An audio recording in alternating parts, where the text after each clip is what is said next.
დღესდილით 6 საათზე ამერიკის შეერთებულმა შტატებმა გამანადგურებელი იერიში მიიტანა ირანის ბირთვულ პროგრამაზე. მეგობრებო, დღესდილით განხორციელებული დაბომბვის ეს კერა შეიძლება აღმოჩნდეს მომაკვდინებელი და ყველაზე სისხლიანი ბრძოლის დაწყების სცენარი მთლიანად მთელი ახლო აღმოსავლეთის ისტორიაში, რადგანაც ასე მძიმედ ჯერ საქმე ამ საუკუნეში არ ყოფილა. ჩემგან ხელმარჯვნივ არსებული წერილი იტყობინება იმას, რომ ჩვენ მივიტანეთ ყველაზე წარმატებული იერიში 3 ბირთვულ რეაქტორზე ირანში, ბირთვულ ესე ვთქვათ ლოჯისტიკაზე, ეს არის ფორდოვი, ნეთანი და ისფაჰანი. ყველა ბიორის გამანადგურებელი იმყოფება ახლა ირანის საჰაერო სივრცის მიღმა. ჩვენ მივიტანეთ ძალიან დიდი ბომბებით შეტევა, იმის კადრებსაც მე თქვენ განახებთ. და ტრამპი ამბობს ესეთ რამეს, რომ ეხლა არის უკვე დრო მშვიდობის, რასაც აი აქამდე იჩემდა, ჩვენ უნდა მივუჯდეთ მოლაპარაკების მაგიდას, თუ ეს ყველაფერი ირანმა მოგვიანებით ტვიტში გამოაქვეყნა, რაიმით სახით უპასუხა ამერიკის შეერთებულ შტატებს, უფრო გამანადგურებელი იერიშის მიტანა იქნება უკვე ესე თქვა დღის წესრიგში, ვიდრე აქამდე იყო. ნუ რაღაც სიგიჟეები ხდება მეგობრებო ახლო აღმოსავლეთში.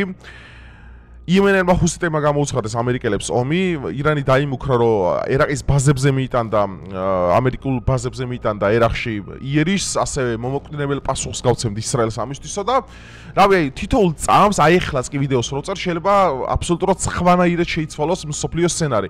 მეგობრებო, ძალიან საინტერესო თემაზე უნდა ვისაუბროთ დღეს, ასე რომ დალაიქეთ ვიდეო, გამოიწერეთ არხი, გაუზიარეთ მეგობრებს, მე ჩემი ამ არხით აქტიურად ვარ ამ ახლო აღმოსავლეთში მიმდინარე ცხელამბებში მთლიანად ჩართული, ასევე ჩემი მეორე პოდკასტების უცხო პოდკასტი, რომლის ლინკი აღწერა შემითითებული გადადით, გამოიწერეთ იქ უფრო ვრცელა ანალიზს გთავაზობთ ამ კონფლიქტთან დაკავშირებით და რავი, ღმერთმა დალოცოს სოფლიო, იმიტომ რომ ძალიან საშინელი ომის წინაშე ვდგავართ აბსოლუტურად სულ. ეხლა მეგობრებო, ვისაც გინდათ თბილისთან ახლოს კარგ ფასად, ულამაზეს ბუნებაში და თანამედროვე თბოიზოლაციით აღჭურვილი შესანიშნავი სახლები, გირჩევთ დაუკავშირდეთ ბაზალტ ვილას, რომლის ნომრები აღწერაშია. კომპანია გთავაზობთ მისაღებ ფასში და სახლის დასრულებულ კონდიციაში ჩაბარება ძალიან მალე. გაბერილი ფასების მაგიურად დაგხვდებათ შესანიშნავი პირობები და ადამიანური ფასები, რათა თქვენი კომფორტი უმაღლეს დონეზე იყოს დაცული. დამატებით ინფორმაციისთვის დარეკეთ ნომერზე, რომელიც აღწერაშია მითითებული. იფიქრე შენს უკეთეს მომავალზე.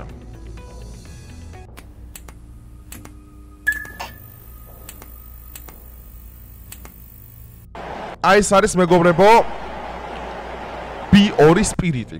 B2 სპირიტი არის ყველაზე ძლიერი ბირთვული ბომბდამშენი საერთოდ მსოფლიო ისტორიაში, ნუ ამერიკის შეერთებულ შტატებში რო ნომერ პირველი ეს ხადია.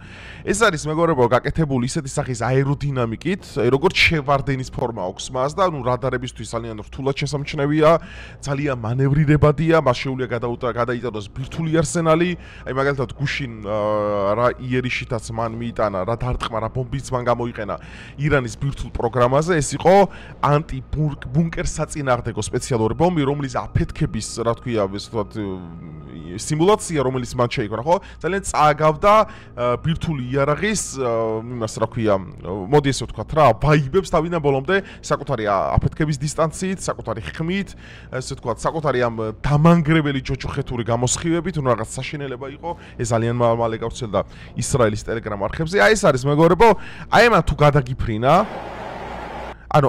გადაგიფრინა, შენ აი უბრალოდ არც ისიც არ ვიცი რაზე უნდა ილოცოთ საერთოდ. იმიტომ რომ ეს არის ყველაზე ძლიერი ბირთვული გამანადგურებელი, რომელსაც შეუძლია თერი ქვეყანა აწიოს თავიდან ბოლომდე, დაჟე მიწაშიც ვერ დაემალები. ბუნკერ საწინააღმდეგო ბომბები, რომელიც გუშინ გამოიყენა, რა სიღრმეზეც გინდა თხუნელასავი ჩადი, ვერ დაემალები ამას უბრალოდ რა. რაღაც ნახეთ რა ლამაზია ჩემ. ეს არის საოცრად ლამაზი და კარგად აღჭურვილი ამერიკის მომავალი ტექნოლოგია რა. და მას აქვს ნახეთ ესეთი საინტერესო ფუნქცია, რომ აქვს ულიმიტო შესაძლებლობა ჰაერში მოახდინოს ამ საწვავის ავსება ნებისმიერ წერტილში და შეუძლია სუიფრინოს ესე რა. რაღაც საოცარი ტექნიკა არის, ხო გეუბნებით? აი ტრამპის ეს ტვიტი, რაც გუშინ დაწერა, რომ ჩვენ წარმატებული შეტევა მივიტანეთო ირანის 3 მთავარ ბირთვულ პროგრამაზე, ფორდოვი, ნეთანი და ისფაჰანი, ყველა თვითფრინავი არის უკვე ირანის საჰაერო სივრცის მიღმა, ჩვენ მივიტანეთ მასზე გამანგრებელი ბომბებით შეტევა.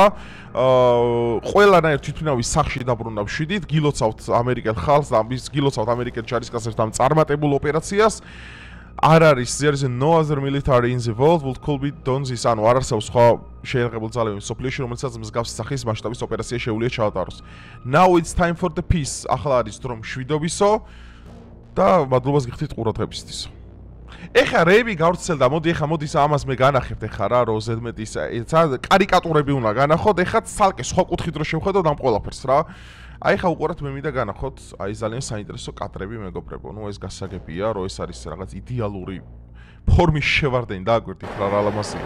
რა ლამაზია, ანუ ამან ხო გეუბნებით ეს პიზდეცია ამ რო გადაგიფრინოს რა. აი ხა მე თქვენ განახებთ აი ამ კადრებს მეგობრებო, ნახე დაბლაურულია უბრალოდ, იმიტომ რომ ეს ძალიან მალე გავრცელა, მე ძილს ვაპირებ დილის 6 საათზე, პირველი X-ს და Telegram-ის არხებზეც აი ეს კადრები რო გავრცელდა. ნახეთ როგორი სახის აფეთქება არის. ეს არის ბუნკერს საწინააღმდეგო ბომბი, რომელიც ბიორმა გამოიყენა გუშინ ერთ-ერთ ბირთვულ იმასე რა ქვია ლოჯისტიკაზე. მიწისქვეშა ლოჯისტიკაზე.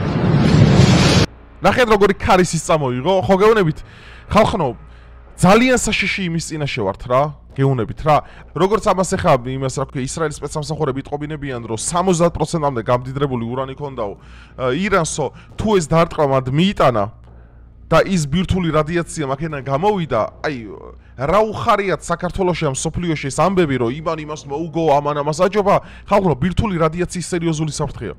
70%-მდე გამდიდრებული ურანი, თქვენ ის ხო არ გონიათ, რა ქვია, სხვა ქიმიური ელემენტი. ჩათვალეთ ჩერნობილი თუა განხორციელდა, მე ვერსად ვერ და 1500 კილომეტრია ისპაჰანის თბილისიდან. კავკასიონის თები კი არ გარტყავს სამხრეთიდან რო დაგისვეს. ანუ ძალიან სარისკოა ეს ყველაფერი. ანუ ხო გეუბნებით თქვენ ჯერ კიდევ არ გავთ გაცნობიერებული ამერიკამ დღესდილით რა გააკეთა. ნუ ტრამპი რო ისრაელის ლობის მიერ იმართება, ნუ ეს უკვე ყველა მიცის სოფლიოში, ამაზე მიმებს და კარიკატურებს მთელი ამერიკის შეერთებული შტატების მოსახლეობა, ბლოგერები, ინფლუენსერები ამას მთელი ღამის განმავლობაში აკეთებდნენ, ნუ X-ზე განსაკუთრებით. ანუ შეხედეთ რა. აი ამ რეალობას ვიდა, ნუ ეს არის თავარი ისე რა ქვია ბირთვული დანადგარები, სადაც ახლა ირანში, რომელზედაც მიტეს, ნუ აი Fox News პირდაპირ ქონა წამოჭიმული, ისე რა ქვია ანუ სად არის ბირთვული კვლევის ლაბორატორია და სად არის თვითონ ურანზე მომუშავე ლაბორატორიები, იმიტომ რომ ეს განსხვავებული სხვადასხვა მიმართულების ესე ვთქვათ პროგრამებია, ანუ ეხა მაგალითად სადაც ბირთვულ პროგრამაზე, ანუ მეცნიერების სადაც ზიან, ეგ სხვა მისიას ემსახურება და ასევე უშუალოდ სადაც ხდება მაგალითად ამ ბირთვული იმის რა ქვია ურანის ამ დატესტო, ანუ თუნდაც სიმულაციაში ეს აბსოლუტურად სხვაგან ხდება. ანუ ეს არის ნახე Civilian Nuclear Site Research Factories Uranium Mines, ანუ ურანზე აბსოლუტურად სხვა ისენი არის ადგილები. და Fox News წამოჭიმული ქონდა რა ეგრევე ყველა სად რა მდებარეობს. ნუ აი ხო გეუბნებით რომ ამაზე დიდი დაცინოა ეხა რა შეიძლება შემოგთავაზო რომ შენ ქვეყნისთვის ეგზისტენციალურად ყველაზე უსაფრთხო საიდუმლო მასალა Fox News გამოაქვს აბსოლუტურად ღია ეთერში და მთელი მსოფლიო ხედავს სად რა არის. მაგრამ აქ კიდევ ცალკე საკითხია, არსებობს თეორია იმასთან დაკავშირებით, რომ 5.8 მაგნიტუდის სიმძლავრის მიწისძვრა რომ მოხდა რამოდენიმე დღის წინ ირანში, არსებობს ესეთი ვარაუდი, რომ ირანს უკვე დამზადებული აქვს ბირთვული ბომბი და მიწისქვეშ გამოცადეს. ნუ ეს რა თქმა უნდა ოფიციალური წყაროებით ვერც დადასტურდება, საერთოდ ვერ დადასტურდება, მაგრამ არსებობს ესეთი თეორია. ასევე არის მეორე ვარიანტი ხალხო რო იცოდეთ, იქიდან ისპაჰანიდან თუ ნათანიდან ბირთვული ეს გამდიდრებული ურანი გადატანილია უფრო გასაიდუმლოებულ ადგილას. ნუ ამაზეც იწერება და ამაზეც წერენ რომ ეს ყველაფერი იცოდა ირანმა რომ მოხდებოდა მათ რეაქტორებზე შეტევა, ამიტომ დისლოცირება და მაგალითად რეესტაბლიშმენტი გაუკეთეს სხვადასხვა ტერიტორიაზე ამ იმებს, რა ქვია, ლოჯისტიკას. ესე ძალიან საინტერესოა. ეხლა რაზეც აი ამაზე მინდა მეგობრებო ყურადღება ეხლა მე გავამახვილო რა, ორი სიტყვით ეხლა. ხო გეუბნებით, ჩვენ ვართ საგანგებო მდგომარეობაზე გადასულები, ყოველ წამს ყველაფერი იცვლება, მაგრამ რაღაცები რაც უცვლელია, რაღაცები რაც ფაქტია და რაღაცებს ასაც ალტერნატივა არ აქვს მეგობრებო. ამერიკის შეერთებული შტატების პრეზიდენტი რო არის კლოუნი ისრაელის, ნუ აი ამას კითხვა აღარ ისმის ამაზე უკვე რა, კითხვა აღარ ისმის. ნუ ტრამპის სიძე ჯარედ კუშნერი არის ცნობილი სიონისტი, ნუ კუშნერი რომელიც ძალიან ახლო მეგობრობს ნეთანიაჰუსთან და ნეთანიაჰუს აბსოლუტურ დავალებებს ასრულებს დონალდ ტრამპი რა. ამ კარიკატურის შინაარსი ნიშნავს იმას, რომ ამერიკის არმია არის მზად მუდმივად ემსახუროს ისრაელს ყველგან და ყოველთვის. მნიშვნელობა არ აქვს მტერის რაოდენობას და მნიშვნელობა არ აქვს იმას მართალი ხარ თუ არა. აი ესაა ძალიან საინტერესო. აი გუშინ ამ ტვიტიდან რომელიც გაკეთა დაახლოებით ჩვენი დროის 7 საათზე გამოვიდა აგერ ისრაელის მთავარი წარმომადგენლები ამერიკის შეერთებულ შტატებში, ამერიკის პრეზიდენტი, ეგრეთ წოდებული დონალდ ტრამპი, ისა რა ქვია, ჯეი დი ვენსი, მარკო რუბიო, ისინი და ერთიანად წარადგინეს რომ ეს რა ქვია, თუ კიდევ ირანი მიიტანს იერიშს ან ისრაელზე, ან თუნდაც პასუხს გაცემს ამერიკის შეერთებულ შტატებს, უფრო გამანადგურებელი შეტევა იგეგმება მათ წინააღმდეგო, რამაც ახლა პირდაპირ გეუბნებით ხარ, რომ ირანს არანაირი შანსი არ აქვს ამერიკასთან. არ ნული შანსი აქვს. ახლა ვინც ფიქრობთ ახლა იმას, რომ ირანს შეუძლია გადაწყვეტს, რავი, ორი ოკეანის მიღმა და დაარტყას ამერიკის შეერთებულ შტატებს, ეს არის ასრული აბსურდი, მაგრამ რაც მინდა მე იცოდნენ ქართველმა ებრაელებმა ისრაელში და ზოგადად აღმოსავლეთში ვინებიც მდებარეობენ და ისრაელში ვინებიც ცხოვრობენ რა, რომ თუ ამაზე, რა თქმა უნდა, პასუხს ვერ აგებს ამერიკა, ანუ მე ესეთი ვარაუდი მაქვს, რომ მაქსიმუმი რაც შეიძლება ირანმა გააკეთოს ეს არის, რომ ერაყში და საუდის არაბეთში დაბომოს ამერიკული ბაზები, მაგრამ ყველაზე მწარეთ ვინც პასუხს ამაზე აგებს და დაახლოებით 1 საათის წინ მაგალითად აფეთქებები მოხდა სერიოზული თელ-ავივში, არის ისევ ისრაელის ხალხი. რადგანაც სამ სხერპლოზე ყავს ხალხო გამოყვანილი ისრაელის მოსახლეობა, აი ამ ნეთანიაჰუსაც მათ შორის და ასევე ამერიკის შეერთებულ შტატებს და იქ არსებულ სიონისტებს, რომ ხალხი საერთოდ ფეხებზე კიდიათ. ანუ ირანი რა თქმა უნდა ვერ უპასუხებს ამერიკას პროპორციულად, მაგრამ ამაზე პასუხს აგებს ისრაელი. აი ესეთ რეალობაში გვიწევს ცხოვრება. ხო გავუნებით, აი კადრები რო გავრცელდა, იმას როგორ იბომბებოდა მაგალითად ბიორის სპირიტით ბირთული ისანი რა ქვია ბუნკერები, მე ვთქვი რომ ზვაულ ხელები ამიწევია უკვე რა. ყოჩახ ისრაელის ლობის სოფლიოში რა. ისრაელმა დაამტკიცა რომ შეიძლება იყო ძალიან პატარა ქვეყანა ნიუ-ჯერსის ხელა დაახლოებით, მაგრამ მიყავდეს მაუ პარადი სოფლიოში რა. და მართავდა ისეთ გიგანტს იმპერიას, როგორც არის შეერთებული შტატები. ანუ ხო გეუბნებით, კიდევ ერთხელ ვიმეორებ. ანუ ეს თუ თქვენ კონსპირაცია კიდე გონიათ მაუ. აუ მაშინ აი პირდაპირ გეუბნებით თქვენ აი კრიტიკული აზროვნება, რაციონალური მსჯელობა, ან მაგალითად აი კავშირები რა არის ამ იმაში რა ქვია დეტერმინისტულ პოლიტიკურ ამბებში, მაშინ თქვენ საერთოდ წარმოდგენა არ ქონიათ მაგის შესახებ. ისრაელი პირდაპირ მონაწილეობს ამერიკის მმართველობაში ხელს, რომ ამაზე ორი აზრი აღარ არსებობს. აი ხა ჩვენთვის ქართველებისთვის მეგობრებო, რაც ყველაზე საშიშია, მე კიდევ ერთხელ ვიმეორებ. ბირთული რადიაციის საფრთხე თუ მოხდა ბირთული იმის რა ქვია ლაბორატორიიდან ამ რადიაციის გაჟონვა, ეგ ერთი, იმიტომ რომ ქარს ძალიან მარტივად გადააქვს და ჩვენ როგორც იცით ახლა სამხრეთი და კავკასიონისტები არ გვესაზღვრება და მეორე 92 მილიონიანი ირანი. ხალხო, აქედან 40 მილიონიც რომ მიაწვეს საზღვრებს, სამხრეთი წასასვლელი არსად არ აქვს, ვინ მიიღებს? არავინ წასასვლელი არ აქვს ფაქტიურად. არის ჩრდილოეთი, აზერბაიჯანი, საქართველო. ხალხო, რას ვაპირებთ, გეკითხებით? ეს ხალხი რო საზღვრებს მოაწყდება, ირანზე მაქვს საუბარი. რას ვაპირებთ? აი, სოფლიო ომის ზეტი ხო გაქვთ ფილმი ნანახი, ზომბები რო შეესევიან იერუსალიმის კედელზე. დაახლოებით იგივე სცენარი გველოდება. ამიტომ მე კიდევ ერთხელ ვამბობ რა, რადიკალ პროისრაელიანებს და რადიკალ პროირანელებს, ნიშნულობა არ აქვს, რა გიხარიათ ამ ამბებში. ნებისმიერი პატარა არასწორი ნაბიჯი და ეს შეიძლება იყოს ჩვენთვის მომაკვდინებელი, როგორც სახელმწიფოებრივ დონეზე, როგორც დემოგრაფიულად, როგორც საიმიგრაციო კუთხით და როგორც მაგალითად ქიმიურად თუ რადიაცია შემეხო. ამიტომ კიდევ ერთხელ გეუბნებით რა, ცოტა ლოგიკურად იფიქრეთ ხალხო, ლოგიკურად იფიქრეთ და ცოტა ცივად შეხედეთ ამ პროცესებს. მე კიდევ ერთხელ გეუბნებით, ეხლა ეს მე ვამბობ მხოლოდ და მხოლოდ დღეს დილის 6 საათზე დაყრდნობილი ინფორმაციით, მაგ შემდგომ არის დაახლოებით 8 საათი, 5 საათი მე მეძინა ავდექი თუ არა, რავი, მოვწესრიგდი და ეგრევე ჩავწერა ეს ვიდეო, იმიტომ რომ ბუნებრივია მე რა თქვა იმაქვს უკვე რომ მაქსიმალურად აქტიურად ვარ ამ პროცესებში მე ჩართული.